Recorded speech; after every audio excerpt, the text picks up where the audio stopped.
Today we're putting an Ultimax ATV belt on a Polaris RZR XP1000. Ultimax belts are designed to be application specific, so make sure you check ultimaxbelts.com to get the right one for your side-by-side.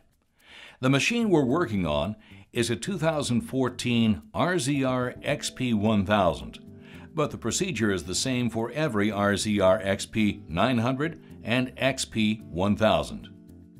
To remove the clutch cover, you'll need an 8mm socket, ratchet, and extension. For the belt, you'll need either the tool that came in the vehicle toolkit or a pry bar. Use caution around the engine and exhaust, which could be hot.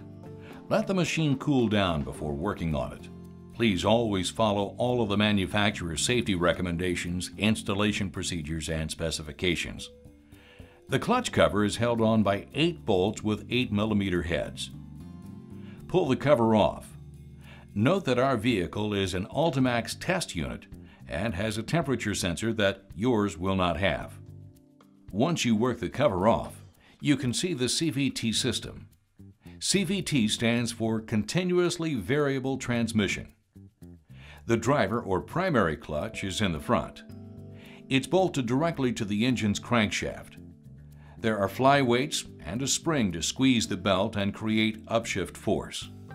The primary is called RPM sensing because it changes belt squeeze based solely on engine RPM. The belt transmits the power from the primary to the driven or secondary clutch. The secondary is called torque sensing because it creates backshift force based on the load from the tires. The clutches will shift until the force from the primary equals the shift force from the secondary. Since the only link between your engine and the gear case is the belt, it's important to have the right belt to get optimum performance. To remove the belt, you need to separate the two halves of the secondary clutch. Polaris makes a tool for this. If you don't have the Polaris tool, a pry bar works fine. Just make sure you don't damage the aluminum clutch. Never pry from between the clutch faces. Once the belt is off, take the opportunity to inspect a few things. First, check the old belt. If one side is noticeably more worn than the other, you could have an alignment issue with your clutches, which will tear up any belt you put on.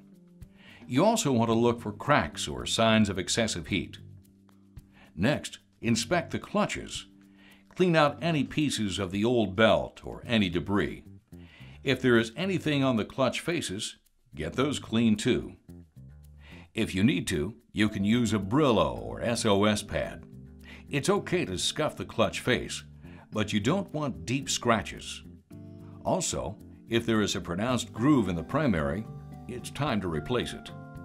You can use brake cleaner or a solvent, but be careful to let everything dry so it doesn't get on the belt. Solvents will break down the rubber compound. Never use a belt dressing or solvent on a belt. Once everything is clean, you're ready to put the new belt on. Some belts have directional arrows. Belts aren't directional, so the way you put it on doesn't matter. The arrows are there so that if you ever take the belt off, you can put it back on in the same direction. For maximum belt life, it's a good idea to always put the belt on running the same direction. Ultimax belts don't have arrows, so we recommend that you put them on so you can read the brand.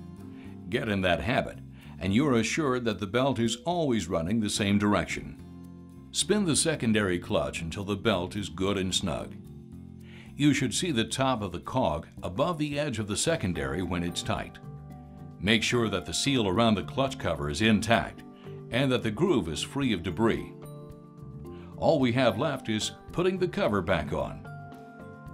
Once everything is back together, break in your Ultimax belt by keeping it below half throttle for the first 30 miles or so. This will allow the belt to seat properly so you gain optimum performance and belt life. For more tips on belt installation, check out ultimaxbelts.com.